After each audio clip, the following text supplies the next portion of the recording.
Hello everyone, welcome back to another vlog. तो ये vlog बहुत ही ज़्यादा स्पेशल होने वाला है। तो बताती हूँ स्पेशल कैसे होने वाला है। तो आपने मेरे मिनी व्लॉग देखे होंगे, मतलब देखा होगा आपने। हम लोग रिपितवार फेस्ट में गए थे। रिपितवार फेस्ट का ये डे 2 था। तो एक मतलब शो खत्म हुआ था, तो बहुत ज़्यादा ठंड हो रखी है, सबको पता है। तो हम लोग शर्मा जी की चाय पीने गए। तो वहाँ मैं चाय पी रही थी, तो एक बहुत प्यारी सी आवाज़ मेरे कानों में आती है। मैं सुनती हूँ, मैं सोच रखती थी प्यारी आवाज़ किसकी है ये। तो मैंने उस आवाज़ को फॉलो किया, मैं पहुंची उनके पास। मैंने देखा तो अब अपना इंट्रोडक्शन दे रही थी। तो उन्होंने मेरा नाम प्रिया मलिक बताया। तो मैंने जल्दी मैंने सर्च किया प्रिया मलिक कौन है। तो मैंने देखा वो एक स्टोरी टेलर है। तो मतलब उनकी आवाज़ सुन के ना इतना सुकून मिला। जैसे होती किसी किसी की वॉइस बहुत इतनी ज़्यादा प्यारी होती है कि आपको सुकून मिलता है उनकी आवाज़ सुन के। तो मतलब ठीक वैसे ही उनकी आवाज़ मेरे लिए थी कि उनको सुनना मुझे इतना अच्छा लगा। तो बहुत अच्छा लगा था। अभी आप सुनोगे ना, आपको भी मतलब सबकी अपनी अपनी अलग चॉइस होती है। मुझे जैसे लगा मैं आपको वैसे बता रही हूँ। तो आप भी सुनना, आपको भी अच्छा लगेगा। और कुछ कुछ चीज़ें वो ऐसी बता दी ना, सारी चीज़ें तो मतलब सबके लाइफ में अलग अलग चीज़ें होती हैं। तो सारी चीज़ें तो नहीं आप रिलेट कर पाओगे, लेकिन कुछ कुछ चीज़ें होती है ना, अरे ये तो मेरे साथ भी हुआ है, हाँ ऐसा तो होता है।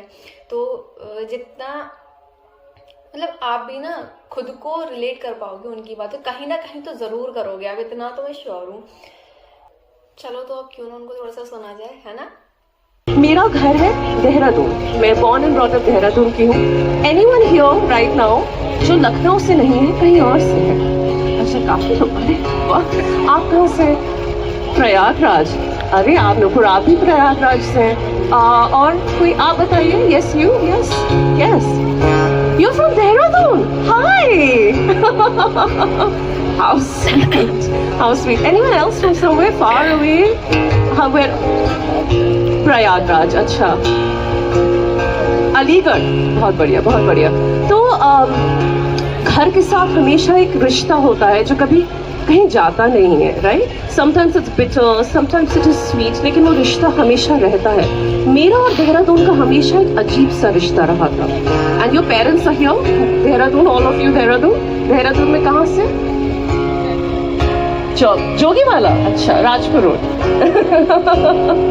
अच्छा, तो मेरा देहरादून से ना हमेशा एक अजीब सा रिश्ता रहा था। मैं देहरादून को पसंद तो करती थी, लेकिन मुझे लगता था ये मेरे लिए इनफ नहीं है ना। और जो लोग छोटे शहरों से हैं, शायद आप लोगों को भी ये फीलिंग्स महसूस हुई होगी, स्पेशली ग्रोइंग अप ईयर्स, जब आपके बड़े बड़े सपने होते हैं और आपको लगता है ये शहर मेरे सपनों के लिए तो बहुत छोटा है। और मैंने कभी देहरादून को उतना तवज्जो नहीं दिया जितना मुझे देना चाहिए था। और जैसा कि अच्छे रिश्तों में होता है कि जब आप उन रिश्तों से दूर हो जाते हैं, तब आपको उनकी असली कीमत पता चलती है। अच्छे जो घर होते हैं, जो अच्छे शहर होते हैं। अच्छा, जो लोग खड़े हुए सिट ऑन द ग्राउंड, अगर गीला नहीं है, वो नहीं है, बैठ जाइए, कोई बात नहीं, घर में जाके कपड़े धुल जाएंगे। If you want to sit, please feel free to sit. I don't want you to keep, if you happy standing, you can keep standing. मैं जहाँ मौका मिलता है मैं परस्त हो जाती हूँ, मैं बैठ जाती हूँ। I am one of those people and it's the most fun thing in the world to sit on the ground. और देहरादून में जब हम बड़े हो रहे थे तो हमारे पास बहुत स्पेस था। तो यहाँ पे ना उनकी एक क्लिप ये मिस हो गई। उन्होंने अपने घर को कैसे एक्सप्लेन किया था, और उन्हें लगता था कि मैं देहरादून में रहती हूँ, जहाँ मैं रहती हूँ बहुत छोटी जगह है, मुझे अपनी लाइफ में बहुत कुछ करना है, मेरे इतने बड़े बड़े ड्रीम्स हैं, तो यहाँ रहकर मेरे ड्रीम्स पूरे नहीं हो सकते। Then she went to Australia. वो ऑस्ट्रेलिया चली गई, उन्होंने काफ़ी चीज़ें रियलाइज़ की, बताया उन्होंने हमें वहाँ पर, तब वो बता रही थी। और स्पेशली उन्होंने अपने मॉम को इतना ज़्यादा मिस किया। मतलब अभी वाला पार्ट तो आगे आएगा, आप देखोगे तो मतलब कहीं ना कहीं थोड़ा सा तो आप इमोशनल हो जाओगे। मैं तो हो गई थी इमोशनल। तो वही मतलब सब लोगों को ये चीज़ रहता है ना, आप घर पे रहते तो कुछ कुछ चीज़ें होती हैं, अरे यहाँ रह कि ये फैसिलिटी नहीं है, ये चीज़ नहीं है, हम ये नहीं कर पा रहे हैं, वो नहीं कर पा रहे हैं, हमें बाहर जाना चाहिए, कब बाहर निकलेंगे, अभी इतना कुछ करना है लाइफ में। तो लेकिन तब आप घर से बाहर निकलते हो, बाहर आ जाते हो, तो आप अपने घर को बहुत ज़्यादा मिस करते हो, क्योंकि जो सुकून अपने घर पे है ना, वो सुकून कहीं नहीं मिलता आपको। मम्मी पूछती थी क्या खाया, मैं कहती थी कुछ नहीं। फिर मैं इंडिया वापस आ गई and 2019 on 31st December, new year's eve, I clearly remember, my father called me और मेरे पापा ने कहा कि प्रिया तुम्हें देहरादून आना पड़ेगा because mama has had a pancreatitis attack and she is in the ICU। And मैं वापस गई। There used to be only one flight from Mumbai to Dehradun at that time. And जब आप की फैमिली का कोई पेशेंट ICU में होता है, आप एकदम से उनसे जाके नहीं मिल सकते। You have to wait for the visiting hours. और मैं रात को वहाँ पहुँची थी और पूरी रात I stayed in the waiting room and believe you me all I wanted was for my mom to wake up and ask me a question. और वो पूरी रात ऐसे ही गुजरी। अगले दिन जब विजिटिंग आवर्स आए तब मैं जाकर मम्मा से मिली। मम्मा ने कुछ नहीं बोल पाई क्योंकि इतनी सारी नलियाँ और इतना सब कुछ हो रखा था, सब कुछ लगा हुआ था। But that night changed something in me and I feel really sad that it took a tragedy to transform that in me. And that's the reason why I always do this poem. It is called Kuch Nahi Mummy. Thankfully my mother made it, but that night made me realize the power of a mother's love. और उम्मीद है कि हम सब ने वो प्रेम महसूस किया है। और you know, आपकी शादी हुई है, दोबारा हो जाती है, लोगों की बच्चा हुआ है, 2 बच्चे हैं, 3 बच्चे हैं। पेरेंट्स इकलौती ऐसी चीज होती है जो कभी दोबारा नहीं आते। We are only blessed with one set of parents. So that's something I realized that night. और अब सब कुछ थोड़ा बदल गया है। अब मम्मा फोन करती है, मैं हमेशा उठाती हूँ। पूछती हैं क्या खाया है, मैं हमेशा बताती हूँ। पूछती हैं क्या कर रहे हो, हमेशा बताती हूँ। And that has हर किसी का प्यार जताने का तरीका भी अलग अलग होता है। आप लोगों ने नोटिस की है ये चीज?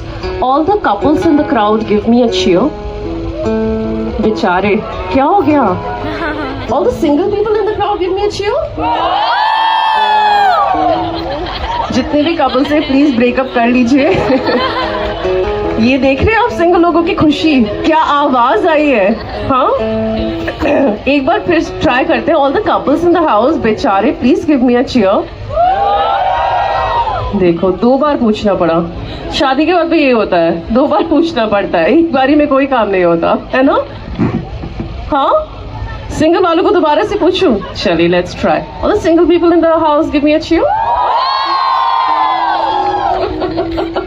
चलिए, ये बाजी आप लोग ले गए हैं और ये अगली कविता आप लोगों के लिए ही है, क्योंकि मैंने बहुत अपनी लाइफ में, मैं 12 साल की थी जब मुझे पहली बार इश्क हुआ था।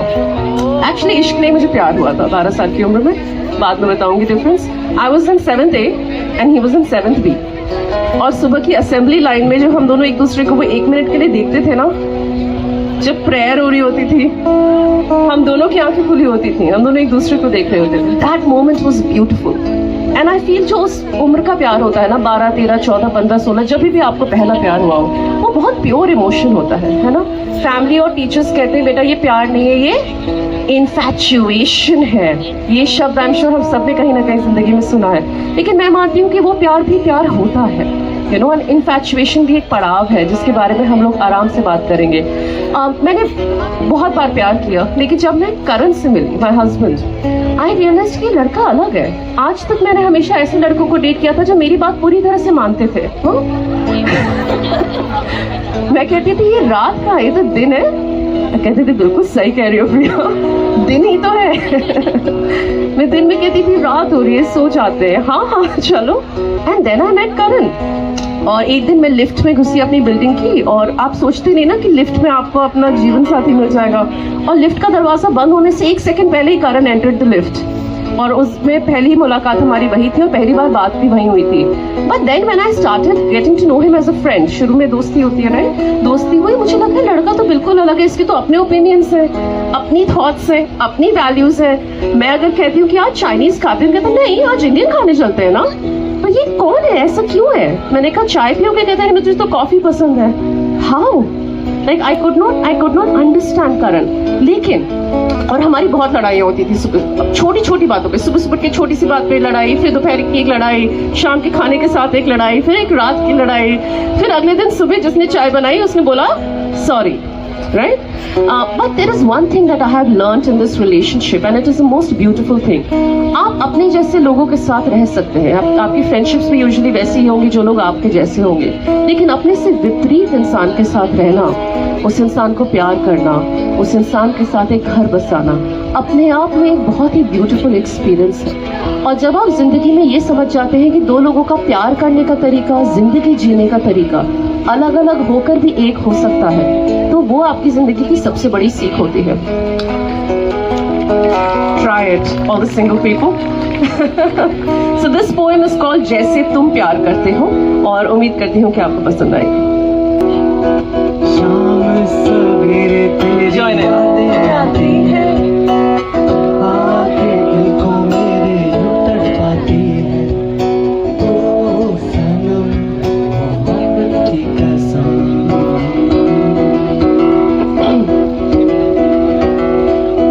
चाहत जरूरी है, मोहब्बत जरूरी है, इबादत जरूरी है, जरूरत जरूरी है, लेकिन जरूरी नहीं कि तुम्हारे हर मैसेज का तुरंत जवाब आए। जरूरी नहीं कि तुम्हें वीडियो कॉल पर देखने के लिए वो 4G कनेक्शन लगवाए। जरूरी नहीं कि तुम्हारी हर फोटो पर उसका लाइक और कमेंट भी आए। जरूरी नहीं कि गुड मॉर्निंग के मैसेज के बाद रात को गुड नाइट बेबी वाला मैसेज भी आए, क्योंकि जरूरी नहीं कि जैसे तुम प्यार करते हो तुम्हारा प्रेमी ठीक वैसे ही प्यार जताए। जरूरी नहीं कि सागर हमेशा नदी के इंतजार में हो। जरूरी नहीं कि परवाना हमेशा लौ के प्यार में हो। शायद परवाना जानता हो कि ये लौ है बुझ ही जाएगी। शायद सागर समझता हो कि अंत में नदी उसमें ही समाएगी। जिससे मिलना ही है उसके इंतजार में रातें क्यों बिताएं, जिसे बुझना ही है उसे बार बार क्यों जलाएं। प्यार और इश्क का फर्क समझने में हम कहीं मोहब्बत करना न भूल जाएं। तो बस इतना याद रखिए कि जरूरी नहीं कि जैसे तुम प्यार करते हो तुम्हारा प्रेमी ठीक वैसे ही प्यार जताए। लेकिन तालियों से पहले there's always a लेकिन, there's always a but। फर्ज करो, that means imagine, फर्ज करो कि वो वॉइस कॉल करे सिर्फ तुम्हारी सांसों की आवाज सुनने के लिए। फर्ज करो कि वो वीडियो कॉल करे सिर्फ तुम्हारे माथे की शिकन हटाने के लिए। फर्ज करो कि उसकी फोन स्क्रीन पर जब जब तुम्हारा नाम आता हो वो सजदे में झुककर तुम्हारे होने का शुक्र मनाता हो। फर्ज करो कि तुम्हारे हर लफ्ज को वो अपने जहन में बिठाए। फर्ज करो कि तुम्हें देखकर उसे गुलजार साहब की कोई नज्म याद आए। फर्ज करो कि उस नज्म को सुनते सुनते 116 चांद की रातें बीत जाए। फर्ज करो कि वो अमृता प्रीतम की तरह तुमसे फिर मिलने की आस लगाए और तुम्हें सिर्फ साहिर लुधियानवी की अस्थियाई नहीं इमरोज का ठहराव भी पाए। फर्ज करो, सपने देखो, सोचो, उम्मीद भी रखो, लेकिन फिर भी याद रखो कि जरूरी नहीं कि जैसे वैसे ही प्यार जताए। तो इसलिए अपने प्रेमी को उसकी खुद की नज्म भी लिखने दो, उसे अपनी कहानी अपनी जुबानी व्यक्त करने दो। प्यार की भाषा को कभी पूरी तरह जानना नहीं पड़ता। ध्यान से सुनिए सिंगल पीपल, प्यार की भाषा को कभी पूरी तरह जानना नहीं पड़ता, लेकिन जिससे प्रेम मिलना चाहिए उससे कभी मांगना नहीं पड़ता। जो मुझे 7th A में 7th B के लड़के से हुआ था, राइट? और ये हमेशा इट्स वेरी नेचुरल, आपने किसी को देखा, वो आपको पसंद आए और उनकी तरफ यू गेट अट्रैक्टेड। उसके बाद होता है उन्स, मम्मी पापा की फेवरेट स्टेज। उसका मतलब होता है इंग्लिश में infatuation. That means you start getting fond of that person. आपको वो इंसान अपने आसपास इर्द गिर्द आमने सामने अच्छा लगने लगता है, उन्स है आपको। तीसरा पड़ाव होता है अकीदत, विच मीन्स ट्रस्ट, विश्वास। You're attracted to them, you're infatuated with them, you start trusting them a little bit। आप अपनी सब फ्लॉज, अपनी वीकनेसेस, अपनी इनसिक्योरिटीज उनके साथ थोड़ा बहुत बांटने लगते हैं और वहां हो जाती है अकीदत। चौथा पड़ाव होता है मोहब्बत, यानी कि प्यार। तो प्यार एक पड़ाव है, जब इतना कुछ हो चुका होता है तो प्यार नेचुरली हो ही जाता है। पांचवा पड़ाव होता है इबादत। इबादत मीन्स वर्शिप, राइट? जब आप किसी गिरजाघर में घुसते हैं, मस्जिद में घुसते हैं, मंदिर में घुसते हैं, आपने नोटिस किया है कि आप अपने सबसे प्योरेस्ट वर्जन होते हैं उस टाइम। जिस इंसान के साथ आप प्यार करते हैं, जैसा कि मैंने पहले कहा था, उस इंसान के साथ भी आप वैसे ही होते हैं। ये नहीं कि वो इंसान आपकी जिंदगी का भगवान बन जाता है, नहीं, but when you are in their presence you feel at your spiritual best. उसके बाद आता है छठा पड़ाव, जो है जुनून। जुनून मतलब मैडनेस, ऑब्सेशन को रहने दो, passion, madness. You can't imagine a life without this person, you would go mad if you have to live without this person. और उसके बाद आता है आखिरी पड़ाव, और वो है मौत। नॉट योर फिजिकल डेथ, ऐसा नहीं है कि आप उनके लिए मर जाएं या उनके साथ मर जाएं। It is the death of your ego. आपके अंदर का जो अहम होता है, that dies a natural death. आप कोई भी चीज जिंदगी में मैं की तरह नहीं सोचेंगे, हर चीज को हम की तरह सोचेंगे। And then when you are one with your lover, that's when you have reached the सातवां पड़ाव, जो है इश्क। और इसलिए मैं कहती हूँ कि मुझे फोर्थ स्टेज नहीं, प्यार नहीं, इश्क चाहिए। तो इस कविता का नाम है प्यार और इश्क दोनों एक जैसे होते हैं क्या। और एक बहुत प्यारी जगजीत साहब की गजल है। जगजीत साहब fans give me a cheer, cheer, cheer, cheer. One of my forever favorites. और आप भी गाइए साथ में। उनसे नजरें क्या रोशन फिजाएं हो गई, ला ला ला ला ला ला, उनसे नजरें क्या रोशन फिजाएं हो गई, आज जाना प्यार की जादूगरी क्या चीज़ है, आज जाना प्यार की जादूगरी क्या चीज़ है। नजरों का मिलना प्यार है, दिल का धड़कना प्यार है, कलियों का फूल बन जाना प्यार है, तितलियों का फूल पर मंडराना प्यार है, फूल का पत्तियों की तरफ रुझान प्यार है, पत्तियों का सूरज की रोशनी पर ध्यान प्यार है, सूरज को खुद में समेटता हुआ आसमान प्यार है। लेकिन there's always a लेकिन, किसी तारे का टूटकर सिर्फ इसलिए गिरना क्योंकि वो धरती से एक बार सिर्फ मिलना चाहता है, किसी चांद का बादलों में इसलिए घिरना क्योंकि वो बादलों को एक बार गले लगाना चाहता है, किसी नदी का सूख जाना क्योंकि वो उस जानवर से प्यार कर बैठी जो तैर नहीं सकता, किसी मछली का अपने आप ही जाल में फंस जाना क्योंकि वो जानती है कि मछुआरा भूख सह नहीं सकता, उस मछुआरे का उस मछली को वापस नदी में डाल देना क्योंकि वो उसे तड़पता हुआ देख नहीं पाया, किसी इंसान का जो नदी के पुल के उस पार खड़े ये सब कुछ देख रहा था, डूबने का इरादा छोड़कर वापस अपने घर की तरफ मुड़ जाना, वापस आए उस इंसान को देख उसके प्रेमी का उसे एक बार फिर गले लगाना। इश्क है, इश्क है, इश्क है।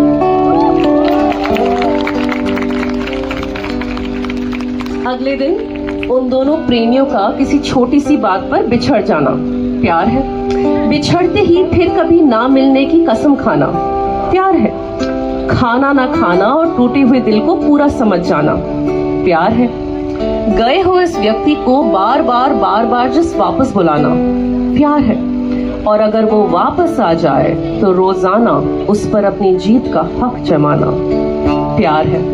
लेकिन मरने के बाद भी अमृता प्रीतम की तरह उससे फिर मिलने की आस लगाना, अपने सपने, इच्छाओं और अपेक्षाओं को कायनात पर छोड़ पाना, ना उसे पाने की कोशिश ना उसे हासिल करने का उत्साह, भरोसा इस बात पर कि जो तेरा है वो किसी और का हो नहीं सकता, और अगर किसी और का हो भी जाए तो उसके खुश रहने की दुआ करना, दुआ से भी ज्यादा सब्र, शुक्र और तवक्कुल को अपने हृदय में रखना, ऊपर वाले ने जो राह बनाई है उस पर आंखें मूंद कर अपने दिल पर हाथ रखकर बस आगे की तरफ बढ़ते जाना। इश्क है, इश्क है, इश्क है।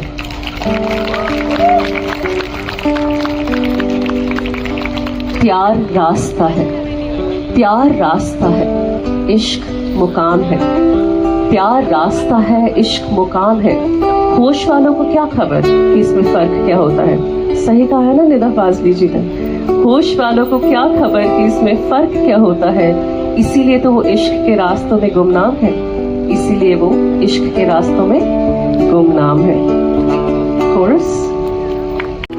सोय मिल्क कॉफी के जमाने में सिर्फ एक अदरक वाली चाय ढूंढ रही हूँ। जुकीनी नूडल्स के जमाने में मैं वेजिटेबल चाउमीन ढूंढ रही हूँ। हाई स्पीड ब्रॉडबैंड के जमाने में सिर्फ एक डायल अप कनेक्शन ढूंढ रही हूँ। इंस्टाग्राम स्टोरीज के जमाने में कहानियां सुनने और सुनाने वाला ढूंढ रही हूँ। मैं 2023 में 1999 ढूंढ रही हूँ।